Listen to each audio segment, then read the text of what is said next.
Allez, on attaque un dernier sujet sur l'effectuation. Vous connaissez l'effectuation? Il y a une dame qui s'appelle Sarah Sarasvati qui a fait son doctorat aux US, je crois que c'était au MIT, si, je crois, à vérifier. Ouais. Et elle a dit, mais qu'est-ce qui différencie des entrepreneurs qui réussissent d'entrepreneurs qui ne réussissent pas? Et donc elle les a mis tous dans une salle, elle a regardé les comportements de chacun, et elle en a édicté 5 règles de l'entrepreneur qui réussit. Donc 5 règles que je vais vous transmettre très rapidement.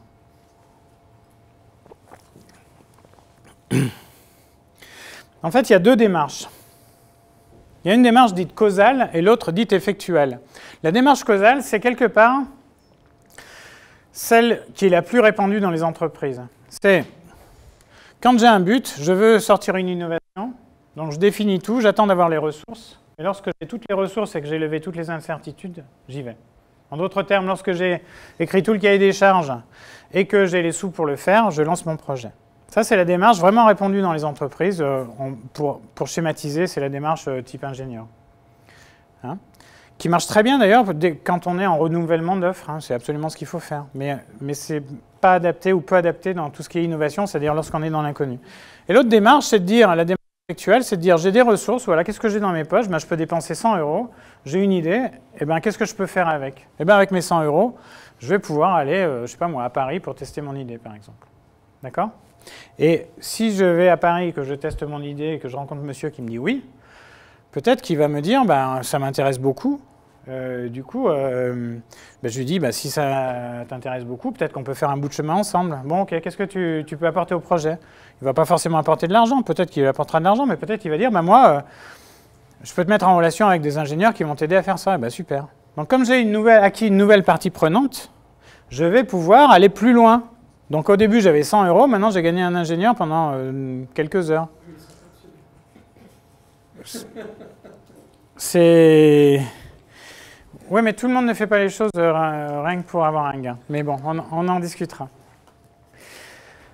Du coup, dans une entreprise, si on dit une entreprise vraiment traditionnelle, enfin avec les méthodes traditionnelles, c'est si j'ai levé tous les risques et si j'ai les moyens d'agir, j'y vais. Mais donc, s'il y a des risques qu'on n'a pas levés ou si on n'a pas les moyens d'agir, ben on ne fait rien. Donc, en fait, on se donne beaucoup de raisons pour ne rien faire. Donc, la démarche effectuelle, c'est l'inverse.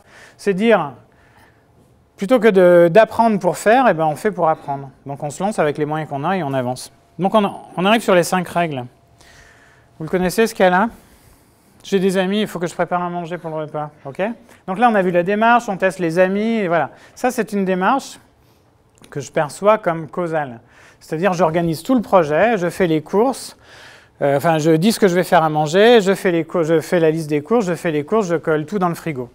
OK. Ma femme, elle est causale. C'est-à-dire qu'elle travaille sur ce schéma-là, elle prévoit tout. Sauf que le problème, c'est que si elle achète un truc pour sa recette, moi, j'ouvre le frigo, je dis « Oh, si faire !» et tout, et puis je le mange. Le jour où il faut faire la recette, elle dit « Ouais !» et tout, et là, je me fais trucider. OK? Donc, on voit que ça ne supporte pas les incertitudes. C'est... Vas-y. Bon, moi j'ai un autre fonctionnement, puis je vous raconterai le fonctionnement de mon associé. Moi je suis plutôt effectuel dans mon comportement. C'est-à-dire, donc, moi par exemple, je reçois des amis, alors peut-être que je ne le ferais pas s'il y avait vraiment un baptême ou des grands événements, mais je reçois des amis, ils arrivent à 7h, à 6h, j'ouvre le frigo, je dis bon, qu'est-ce qu'il y a? Zout, zout, j'ouvre la boîte des réserves ou le congèle, je dis qu'est-ce qu'il y a? Ok, bon ben, il y a des œufs, du fromage, des oignons, machin truc, je vais faire une omelette, voilà. Vous voyez la différence? Et ça, côté innovation, c'est plutôt comme ça qu'il faut bosser. C'est-à-dire, vous avez des moyens, et ben mettez-les en œuvre, faites avec ce que vous avez. Et n'attendez pas d'avoir tous les sous pour développer le budget. Okay? Le jour, je discutais de ça avec mon associé juste pour le joke. Et donc, je lui faisais voir le cas, en fait. Et lui, il me dit, non, mais moi, si je fais ça, comme... alors, il est célibataire, il vit tout seul dans son appart. Il dit, moi, comme le frigo est toujours vide, ça va se finir, je vais aller commander des pizzas. Ben voilà, c'est une autre façon de faire. Pourquoi est-ce que vous feriez à manger? Vous voyez? Donc, il est encore plus effectuel que moi. Bien. Le truc, c'est de raisonner en perte acceptable. Très souvent, lorsqu'on lance un projet, on se dit, voilà, je vais mettre 100 €, c'est pour gagner 1 000 €. Ou 10 000. Si on fait comme ça, en fait, on a plein de chances de se planter. Et surtout, si on rate, on est en échec. Et du coup, je ne sais pas si vous connaissez le concept dans les entreprises qui arrivent maintenant de dire on a le droit à l'échec. Bon, moi je pense que c'est un concept totalement virtuel parce que quand on est en échec, on est en échec, quoi. Dire on a le droit à l'échec, c'est qu'une vue de l'esprit. Mais vu de tout le monde, on s'est quand même planté.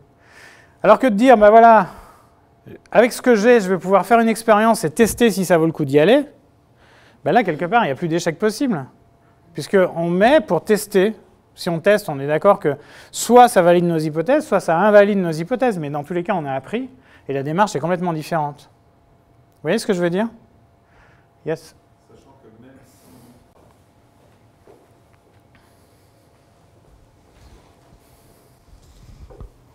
Sachant que même si l'expérience ne fonctionne pas, l'apprentissage est une rémunération en soi. Voilà, c'est complètement ça, tout à fait. Donc de toute façon, on apprend. C'est Mandela qui disait « moi je perds jamais.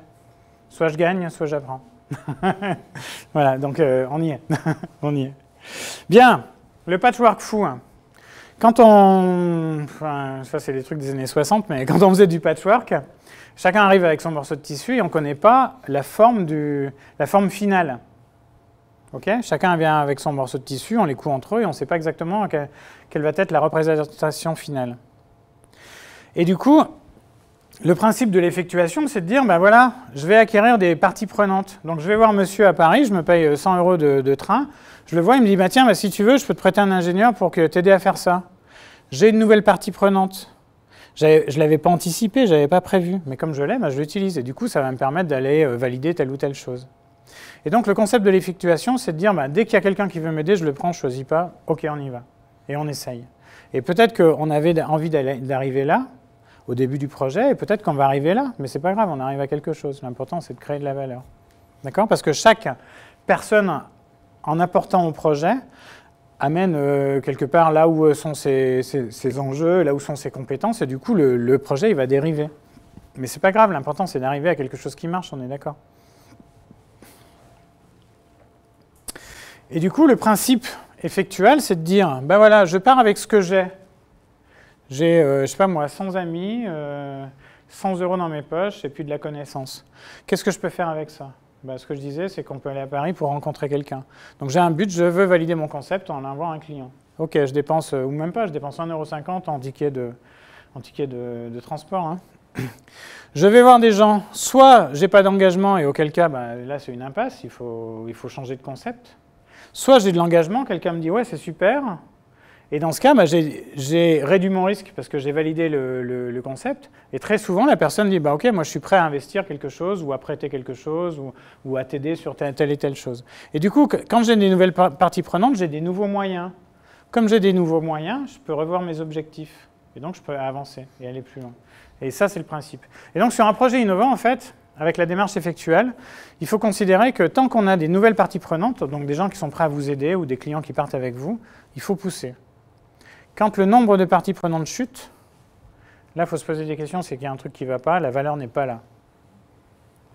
Donc là, il est temps de se poser la question, est-ce qu'il faut arrêter le sujet? D'accord?